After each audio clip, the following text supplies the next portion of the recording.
भान्जी ओ भान्जी भान्जी मामा पनि बिहान बिहान डिस्टर्ब गर्नुहुन्छ हौ। एकछिन सुत्नु दिनुहोस् न हौ। अझै सुत्नु दिनु अरे भन के भने कि भान्जी तिमीले कति बजिसक्यो बाहिर उठेर हेर त घाम झुल्केर कहाँ पुगिसक्यो 9 बजिसक्यो छोरी मान्छे भएर 9 बजीसम्म कोही सुत्छन् छोरी मान्छे भइसकेपछि त बिहान छिटै उठ्नु घरको काम धन्दा गर्नु वरिपरि साफ सुग्घर गर्नु 9 बजीसम्म सुतेर कहिले छिटो उठ ढिलो भइसक्यो म अलिकति सागसब्जी रोप्नु छ बारी खन्नु गएको तपाईँ चाहे काम गर्नुहोस् कि जेसुकै गर्नुहोस् तर मलाई चाहिँ एकछिन सुत्नु दिनुहोस् त। ल ल जति बेलासम्म सुत्न मन लाग्छ सुतिराख है त जतिखेर उठ्न मन लाग्छ त्यतिखेर उठ्ने अनि मैले खाजा बनाएर राखिदिएको छु त्यो खानु म चाहिँ बारी खन्ने हिँड्ने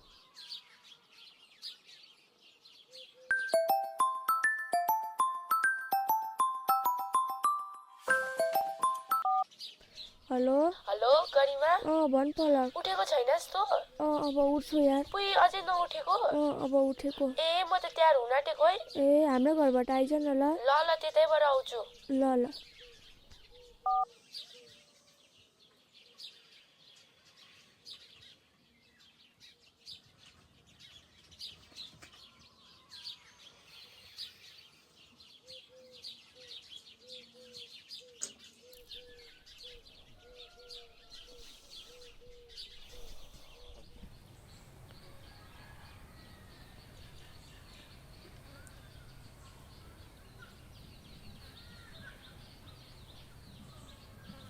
भान्जी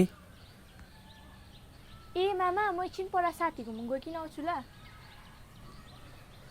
जान त जाऊ भान्जी तर भर अलिक छिटै आउनु है।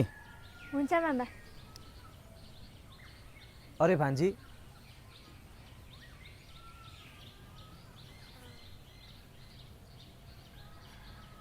तिम्रो अर्को लुगा छैन अलिक राम्रो? किन र मामा यो लुगा पनि फेरि राम्रै त छ फेरि अस्ति भर्खर त किनेको नयाँ पनि त हो नि। कुरा नयाँ र पुरानो लुगाको होइन नानी कुरा त लामो र छोटो लुगाको पो हो त।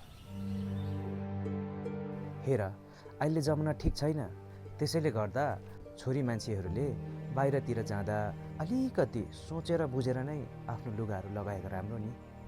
ओ कम अन मामा इट्स 21st सेन्चुरी र आजकलको जमानामा पनि तपाईँ छोटो लुगा र लामो लुगाको बारेमा कुरा गर्नुहुन्छ।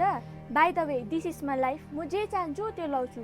मामाले हिँड्ने बेलामा जहिले पनि मेरो मुड अफ गरिदिनुहुन्छ हौ। मैले तिम्रो मुड अफ गराउनु खोजेको होइन नानी मैले त तिम्रै भलाइको लागि पो भनेको त। हेर यसरी तिमीले छोटो लुगा लगाएर बाहिर हिँड्नको साटो लामो अनि पुरै शरीर ढक्ने लुगा लगाएर हिँड्यो भने तिमी अझ बढी सुन्दर देखिन्छौ बुझ्यौ? मामा मैले हिँड्ने बेलामा कसैले यो भएन त्यो भएन भन्यो भने मलाई हिँड्नै मन लाग्दैन हौ। अब तपाईँले भनिहाल्नुभयो आज चाहिँ तपाईँले भन्नुभएको जस्तो लुगा लगाएर जान्छु तर प्लिज भोलिदेखिको मलाई चाहिँ यो लगाऊ त्यो नलगाऊ चाहिँ नभन्नुहोस् होला।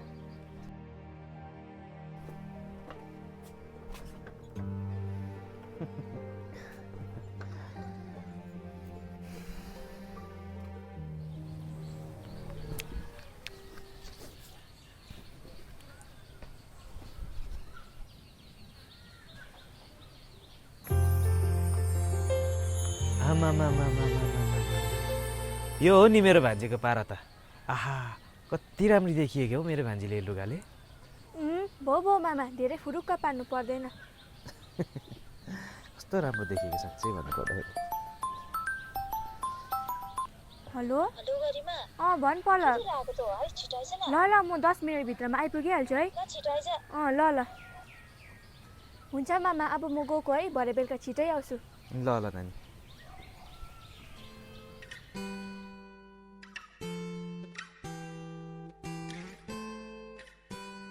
ओइ आइपुगिस् त?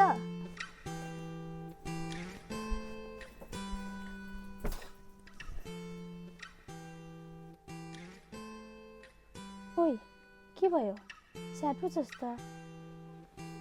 ठिकै छस् त कि बिएफले धोका दियो? चुप नक्कली तँ पनि जे पाइदै नबोलै। तैँले पनि बेसी रिस नउठाइ बस।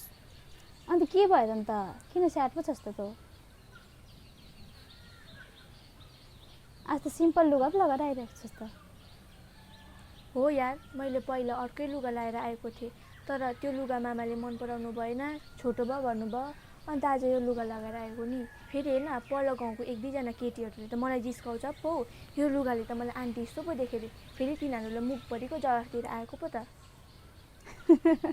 ए कुरा त त्यसो पो हो, त्यही भएर मेरो साथी आज रोटी जस्तो पुक्क फुलिरहेको रहेछ त। चुप, त पनि मजाक गर्छस्। म त मान्छेहरूसँग पनि छक्क पर्छ हौ, जस्तो लुगा लगाएर हिँड्दा पनि कुरा काट्ने, छोटो लुगा लगाउँदा पनि छोटो भयो भन्ने, पुरै शरीर ढाक्ने लुगा लगाउँदा पनि आन्टी जस्तो देख्यो भन्ने। म त अचम्म लाग्छ। यो सब कुराहरू छाड्दे, मान्छेको जात नै कुरा काट्ने हो, दुनियाँको कुरा सुनिरह्यो भने त पागल पो हुन्छ। त्यसैले आफूलाई जे इच्छा लाग्छ नि त्यही कुरा गर्ने हो, बुझिस्? एक्ज्याक्टली, मेरो पनि भनाइ त यही त हो नि।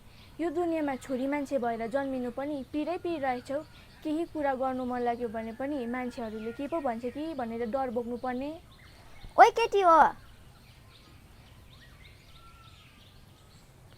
आमा यो त भर्खर पो रेडी हुँदो रहेछ, के ढिलै नि हौ। लु छिटो गर, अब रिल्स बनाउन ढिला हुन्छ। आज त म दामी दामी रिल्स बनाउँछु। पर्खिन यार, अब त ड्रेस चेन्ज गर्नु मात्रै बाँकी छ। ओइ म कपाल कसो गरौँ? कपाल त छोड हौ, फेरि तँलाई कपाल छोड्दा नै सुहाउँछ। ए ल ल, तिमीहरू दुईजना बस्दै गर ल, म ड्रेस चेन्ज गराइहाल्छु। ल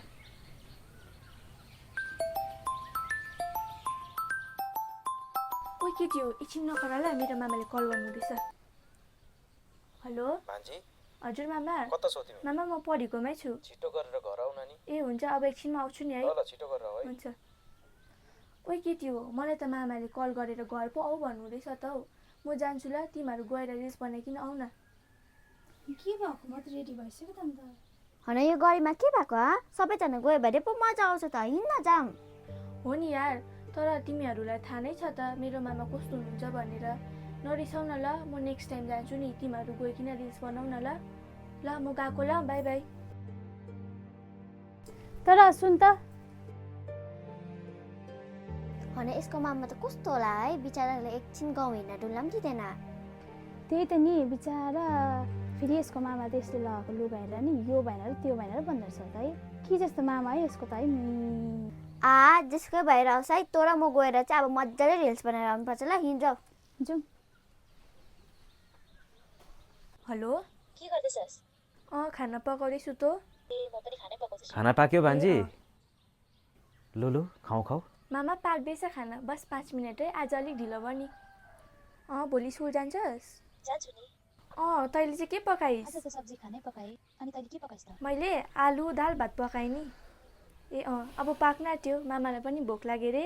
मलाई पनि धेरै हेर भान्जी, खाएको घरको छैनस्? छोरी मान्छे भएपछि ए, घरको सबै कामहरू त समयमा पो गर्नुपर्छ ल, ल। त, अनि पो पछि हेलो, गएर पढ्नु सजिलो त, पर्छ म त। तँलाई एकछिन पछि कल गर्छु है। ल ल। ल ल। अरे यो के भान्जी? छोरी मान्छे भएपछि त फोनमा बोल्दा होस् या अरूसित कुराकानी गर्दा होस् बिस्तारै सानो स्वरमा बोल्नुपर्छ, होइन भने त अल्लो घर पल्लो घरका छरछिमेकीले गाउँ समाज दुनियाँले कुरा काट्छन्, नराम्रो भन्छन् छोरी मान्छेलाई। मामा म त तपाईँसँग पनि छक्क पर्छु हौ। छोरी मान्छेले यो गर्नु हुँदैन, छोरी मान्छेले त्यो गर्नु हुँदैन भनेर कति सम्झाउनुहुन्छ। आखिर हामी छोरी मान्छेले गर्ने चाहिँ के हो मामा? हेर भान्जी, मैले तिमीलाई जे कुराहरू पनि सिकाइरहेको छु नि, यो त मैले मात्र होइन, यो त गाउँ समाज दुनियाँमा भएका सम्पूर्ण आमा बाबा अथवा अभिभावकहरूले आफ्नो छोरीहरूलाई सिकाउनु पर्ने कुरा हो, बुझ्यौ त? मामा आखिर यो गाउँ समाज दुनियाँ त तपाईँ हामी जस्तो मानिसहरू मिलेर नै त बनाउने हो नि, होइन र? हेर भान्जी, आजकल जमाना ठिक छैन, त्यसैले आफ्नो घरका ठुला बडाले भनेको कुराहरू छोरी मान्छेले बुझ्नुपर्छ, सुन्नुपर्छ, यो तिमीहरूकै भलाइको लागि हो, बुझ्यौ नि? मामा के हामी छोरी मान्छेहरू चाहिँ सधैँभरि अरूको डर बोकेर जिउनु पर्ने, के हामीलाई चाहिँ स्वतन्त्र भएर जिउने अधिकार छैन र मामा? हेर भान्जी, मैले तिमीलाई जे जति पनि कुराहरू भने नि यो तिम्रै भलाइको लागि भनेको हो, तिमीले यसलाई अन्यथा नलिऊ।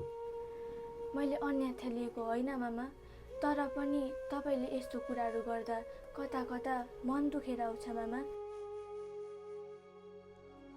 छोरी मान्छेहरूले कपडा लाउँदा सोच विचार गरेर कपडा लाउनु पर्ने, छोरी मान्छेहरू बिहान ढिलो उठ्न नपाउनु रे, र छोरी मान्छेहरू फोनमा बोल्दा सानो आवाजमा बोल्नु पर्ने, र छोरी मान्छेहरू धेरै गाउँ डुलेको पनि राम्रो होइन रे।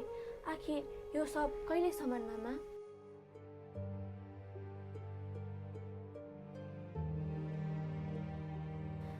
मामा तपाईँले नै भन्नुहुन्छ होइन छोरा र छोरी त समान हुन् भनेर, तर आज आएर तपाईँले नै छोरा र छोरी बिच भेदभाव गर्ने कुराहरू गर्नुहुन्छ। मामा आखिर हामी छोरी मान्छेहरूले यो सब कुराहरू कहिलेसम्म सहनुपर्ने मामा?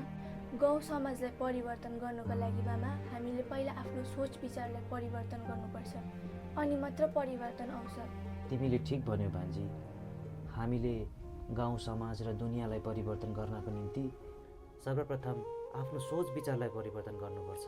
तिमीले भनेको कतिवटा कुराले आज मेरो मनै छुए नानी। हेर, म उमेरले तिमीभन्दा धेरै ठुलो भए तापनि मैले कतिवटा कुराहरू बुझ्न सकिरहेको थिइनँ रहेछु। मलाई माफ गरिदियो भान्जी, मैले यत्रो दिनसम्म तिम्रो मन दुखाएँ। मलाई माफ गरिदियो मेरो नानी, मलाई माफ गरिदियो। सरी नबन्नुहोस् मामा, मेरो आमा भने पनि बाबा भने पनि तपाईँ नै त हुनुहुन्छ नि, र एउटा अभिभावकले आफ्नो बालबच्चालाई कहिले पनि नराम्रो सिकाउनुहुन्न। तपाईँले भन्नुभएको कतिवटा कुराहरूले मेरो मन अवश्य पनि दुखेको थियो, तर अब सब ठिक भयो।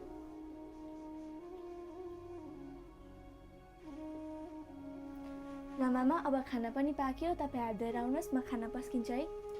ए, हात त मैले अघि धोएर आएको। ल छिटो छिटो खाना पस्क, अनि खानुपर्छ है त। हुन्छ मामा।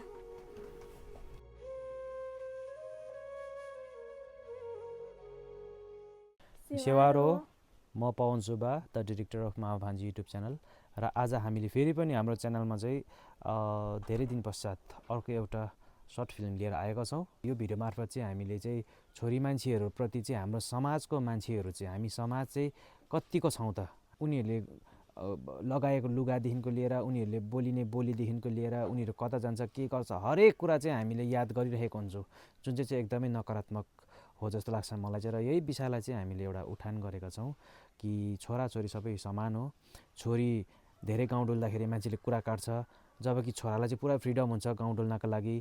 र छोरीले छोटो लुगा लाउने बित्तिकै समाजमा नराम्रो नजरले हेर्ने, उसलाई नानाथरी नराम्रो भन्ने, उसको क्यारेक्टरमाथि टिका टिप्पणी गर्ने है। तर त्यो छोरीले लगाएको छोटो लुगा हेरेर चाहिँ आफ्नो घरमा भएको छोराले कस्तो प्रकारको सोच बनाइरहेको छ त, त्यसपट्टि ध्यान नदिने। त्यही कारणले गर्दाखेरि हामीले चाहिँ समाजमा बसिसकेपछि थुप्रै कुराहरूलाई विचार गर्नुपर्ने हुन्छ। र त्यही कुराहरूलाई चाहिँ मैले समेटेर एउटा चाहिँ मैले आफ्नो विचारबाट चाहिँ यो एउटा सानो कथा प्रस्तुत गरेर तपाईँलाई देखाउने कोसिस गरेको छु। कस्तो लाग्छ हेरेर लाइक, कमेन्ट, सेयर गर्दै मामा भान्जी युट्युब च्यानललाई पनि सब्सक्राइब गरिदिनुहोस् होला। धन्यवाद।